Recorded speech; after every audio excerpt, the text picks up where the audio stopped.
All right, guys, this is Crazy Kev here, and I'm here with my man Nathan Kelly. Nathan, how we doing, my man? Yeah, I'm all good. Thanks for having me. Yeah, man, no problem at all. So, Nathan, man, you got a fight coming up. I mean, talk to us a bit more about this matchup and how you're kind of feeling going into this one here. Yeah, I'm feeling good. Prepared really well. I've had a good 12 weeks of preparation since I got the opponent's name. So just been just doing everything I need to do to prepare in terms of his style, my style, and yeah, I really see it going well on the night for myself, 100%. Yeah, now talk to us a bit more about your mindset going into this one. I mean, you've had a couple tough matchups. I mean, what's your mindset kind of going into this one here? So, funnily enough, considering coming out the back of two losses, my mindset's probably been better than ever. Sometimes you learn a lot about yourself when you're faced with hardship and challenges, and I've learned a lot about myself. I've fixed some you could say preparational errors that I maybe had gone into the last fight.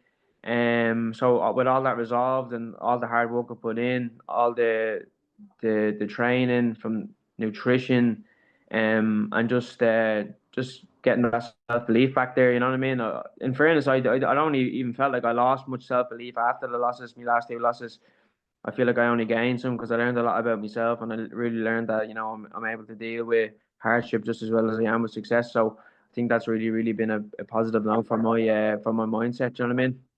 Yeah, no, 100%. Now that definitely makes sense for sure. Now, when it goes talking about those fights, I mean, what do you think was maybe the biggest thing you might have learned about those fights? Um, I just think even separate, like to take it away from the sport, I don't even think it was anything to do with the sport. It was just like I said, I learned a lot about myself as a person, how well I am to be able to deal with situations that don't go my way and still have a strong mindset and still not be defeated mentally from it.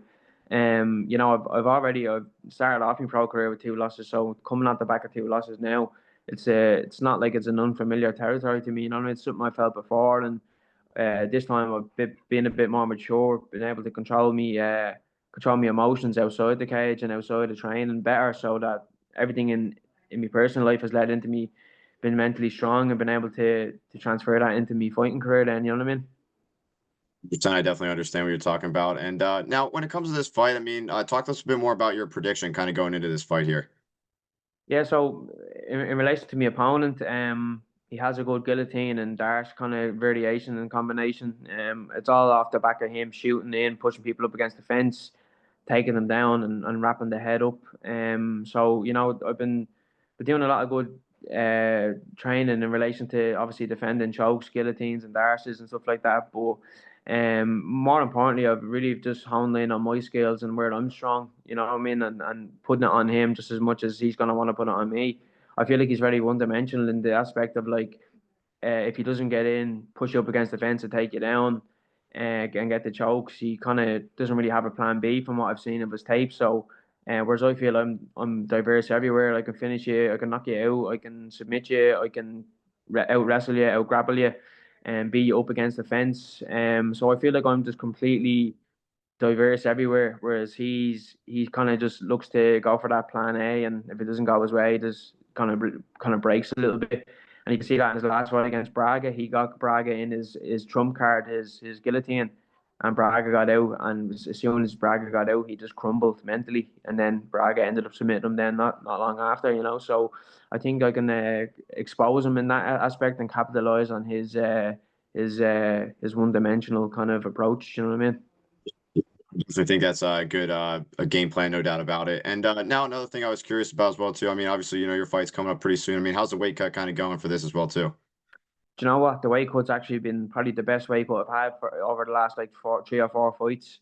Like I said, I had 12 weeks to prepare for this. As soon as I got the call, I was like, right, and I got on it there and then. So for this one, my weight has been spot on. I'm lighter going into this fight now than I've been for like the last 3 or 4, as I said. So, the weight cut's going to be a breeze. The whole thing of doing the sweat and the cut is going to be way easier than it has the last few. So I actually came into the last one a little bit like a kilo heavier than I normally am. So that was trickier. Like I still no issue to me, but you just don't want to do that extra kilo. It's just a bit shitter and more torture on your body. And it's just a bit tougher to recover from it. But for this one, I've been so disciplined, so on the ball with my nutrition for the last 12 weeks that this has just been a breeze for me. My training has because of that, then my training has been complemented perfectly because of this as well. And yeah, I just can't wait to get in and get the job, get the weight cut over, and then have fun. You know what I mean? Yeah, we're definitely looking to see you have some fun in the cage for sure, man. And speaking a little bit more about your training, I mean, who's maybe some of the best training partners that are making you the best version of you for this camp? I was doing a lot of training with Brad Katona, he's UFC caliber fighter. So doing a lot of grappling rounds with Brad. He's a beast. So that keeps me in check. But more like there's a lot of good lads there. Dara Kelly. Who else? The list goes on. It's just too many to name from. Claudio, he's also one of my teammates. Doing a lot of sparring with lads, kind of more or less just the same frame and build as my opponent, more so than style essentially, because I just like to fight someone who's like kind of the same build and size, so I can get familiarization of the target size and range and everything like that.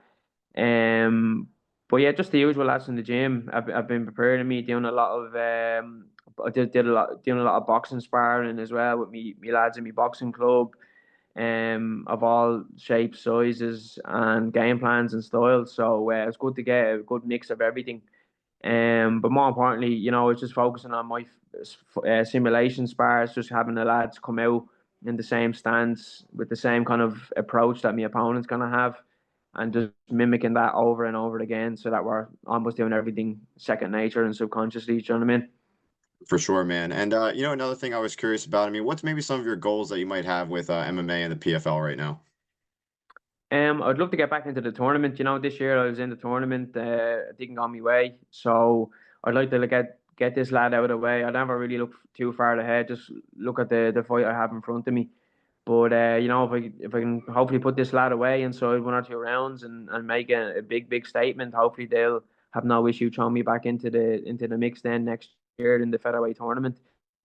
So that's kind of my short term goal now. Obviously, long term goal, I'd love to be the world champion. And have that title and that kind of status put to my name. But as I said, now for the minute, I'm just only looking at this opponent. I don't look too far ahead. Do you know what I mean? Yeah, yeah, no, I definitely think that's important for sure. And another thing I was curious about as well too. I mean, you've obviously fought in like Dublin and all different kinds of places. I mean, how do you think the fighting in like Dublin and like Belfast will kind of compare to like fighting in the US? It's different, obviously, different atmosphere. I think from my experience of fighting in the US, the Irish fans are more passionate for their local fighters. You know what I mean, for their guys. And there's always a thrilling atmosphere, an electric atmosphere when you're at the events compared to maybe the US fans. I think the US fans just like to watch fighting, whereas the Irish fans are really true, proud supporters of their people. So there's always much more of an electric atmosphere fighting in Ireland when you're the hometown guy is fighting, and it's something you can't explain. It's just something you need to feel when you walk out, when you hear everyone singing your walkout song back to you at the top of their lungs. It's quite amazing. But I do love fighting in America as well because it's just where everyone wants to go, isn't it? It's where all fighters when they start they want to break it into the American scene and make their mark there. So I always just try to make sure that whenever I am fighting in the States, put on a hell of a show and hopefully gain a lot new more American fans. You know what I mean? That's more or less my goal. And whoever's in attendance that night, then hopefully I come in over the crowd and like I said, have some new fans to add to the fan base. For sure, and I definitely think you're going to have some new fans, no doubt about it. And another thing I was curious about, I mean, with your MMA career, I mean, what's maybe some of your favorite memories that you might have had during your fighting journey? I've had lots of good memories, man. From amateur, I was a 3-time national Irish champion, on 3 different promotions. Won a silver medal for Ireland in the World Championships. I fought in the IMAF World Championships in Las Vegas in 2016. That was a great. Had the 5 fights in 6 days. Took the silver medal home for my country, and then had one professional title before I ended up signing for the PFL. But some of the highlights have definitely been headline PFL's European finals card to a sold out crowd in Ireland. That was unbelievable. Getting the fight in Madison Square Garden in 2023 is another unbelievable achievement, and yeah, just getting the opportunities that I'm getting from PFL. Got the fight in Dubai for the first ever MMA show to be held in Dubai. that was history making, and was glad to be a part of that card as well. So I've plenty of great achievements and great memories to that are on me list already, and I'm only really starting, so it's only going to get better from here. You know what I mean? Achievements for sure, man. And speaking of great achievements, I mean, you fought Shem Rock, I mean, earlier in your career, and now he's signed to the UFC. I mean, what do you kind of think about that? Yeah, I'm happy for him. I was never had any bad feelings towards him. He actually used to be a training partner of mine before I fought him, so it was just what it was. We are just two lads on the local circuit, and the best lads have to fight the best lads, and that's just how it worked. But he's had a great turnaround with his career after fighting me. He's been on the tear, and yeah, I'm just really happy for him. He's gotten a shot with the UFC. Yeah.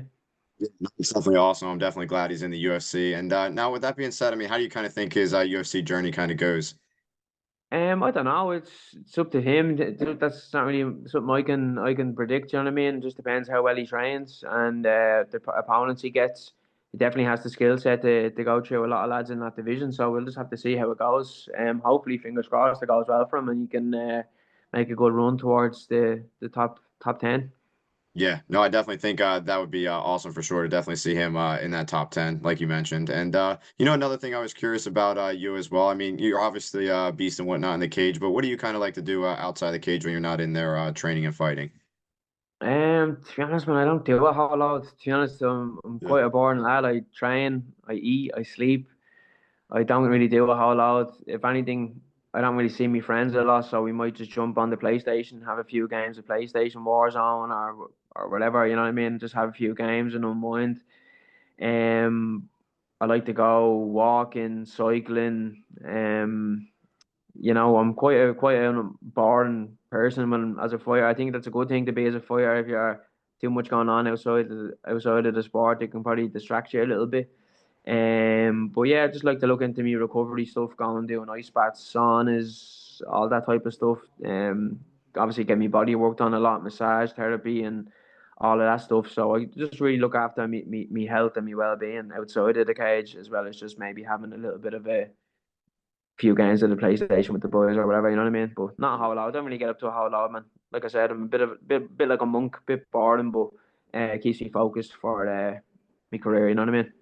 Important for sure, man. And now, when it comes to your MMA career, I mean, who do you think are maybe some of your biggest inspirations?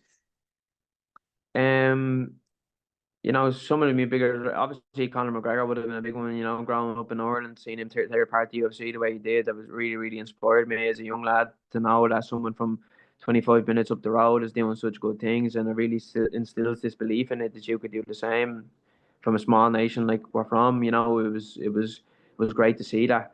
I was a big fan of John Jones as a kid as well. I just loved his ability to fight anyone and everyone and beat people at their own game plans as well. People who were grapplers, he'd go out and out grapple them. People who were strikers, he'd outstrike them, and I thought that was unbelievable. GSP was another. Just I just love GSP's mentality. He's a really true martial artist. Didn't talk shit. Just got in, done the job, and was very respectful. It's a big part of my ethos around martial arts as a person. And I love Demetrius Johnson as well. I always was a big fan of DJ. He didn't get enough credit for the things he done in the sport. Yeah, no, I definitely love Demetrius Johnson as well too. I'm definitely glad you shouted him out. I mean, with your PFL career, I mean, talk us a bit more about, obviously, you're going into this matchup, but I mean, is there any maybe future opponents or maybe you'd like to face, in the future?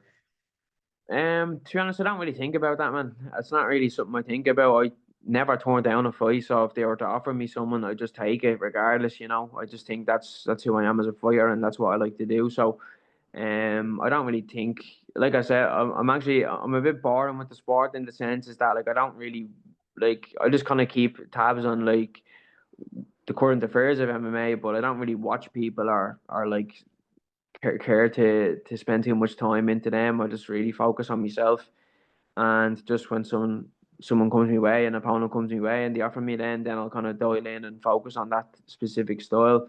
So yeah, I don't really know, man. I don't really look into or think of future matchups. You know what I mean? I always just think of who's in front of me and go from there. Then. No, I definitely think that's important for sure. And you've obviously been training for a long time, but I mean, talk us a bit more about that first day on the mats. I mean, what kind of got you into MMA? Yeah, what got me into it? I used to play football or soccer over there with you. and I just was looking for something new, challenge, and something new. And funny enough, when I was younger, me dad actually showed me MMA as a kid, and I was like, "Oh, I don't like that." You know what I mean? I was mad into the WWE, and I was like, "Oh, I don't really like that, blah blah blah." But then when Brock Lesnar went over to MMA, then I was like, "Oh, what's he doing?" And then I ended up, because I was mad into the WWE and played the games on the PlayStation as a kid, I ended up getting the UFC PlayStation game, and just kind of saw what was involved with the training, and then I ended up getting into watching all the Ultimate Fighter seasons, and uh, when I saw the training that was involved and watching all the Ultimate Fighters and blah blah blah, I just thought I need to try this sport, and I ended up signing up to the club, my local club, like 10 minutes from the house, and I literally decided on that day, this is what I'm gonna do for the rest of my life. My first ever session was a Muay Thai session, and I just loved it. You know what I mean? It was just throwing knees, elbows, kicks, the whole lot. You know what I mean? It just really fascinated with me, and I couldn't wait to explore the sport for what was ahead of me. So I literally decided, I was 13 years old, I decided on the day, this is what I'm going to do for the rest of my life, and haven't looked back since. And here we are now. You know what I mean? Yeah, no, it's definitely an awesome story, man. It's definitely cool to kind of watch your journey. And you mentioned the WWE. I mean, who are maybe some of your favorite wrestlers? I was a big John Cena fan as a kid, Okay. man. I was mad into John Cena. I love John Cena, Triple H, Randy Orton, The Undertaker as well. Rey Mysterio, I loved Rey Mysterio and his high flying 619s and everything like that. They would have been me. I'm below, actually loved Batista as well. There you Was a go. big fan of Batista, Brock Lesnar, obviously, F5 and everyone and all that jazz. But yeah, no, who else, man? Who else? Love the Hardy Boys, Jeff and Matt Hardy, the tables, ladders, chairs, all that type of stuff. And yeah, it was just a big WWE nerd as a kid. I used to have my man and dad's head done in. I used to be fucking always going on about it and thinking I was wrestlers and all this jazz. You know what I mean? It's hilarious, man. I'm definitely glad you mentioned Batista and Rey Mysterio. Those are my top two favorites. So it's definitely Yeah. some good wrestlers for sure, man. Yeah, no, I was mad into them, bro. I was just infatuated. My dad, I used to do my dad's head in at the kitchen table, just talking about it all the time. He used to have to tell me to shut up. I'd be doing his head in. Like, I went to see them. They played in the Point back in the Tree Arena. It was called Point in Dublin. He brought me to it, and it was one of the best nights of my life as a kid. Do you know what I mean? You're seeing your heroes wrestle each other in your hometown. It was an unbelievable experience. You know. Yeah, it's definitely awesome, man. No doubt about it. I'm definitely glad you brought that up. And it's been awesome having you on the show, man. I definitely appreciate you taking the time. What's maybe your final message out there for the fans watching this video?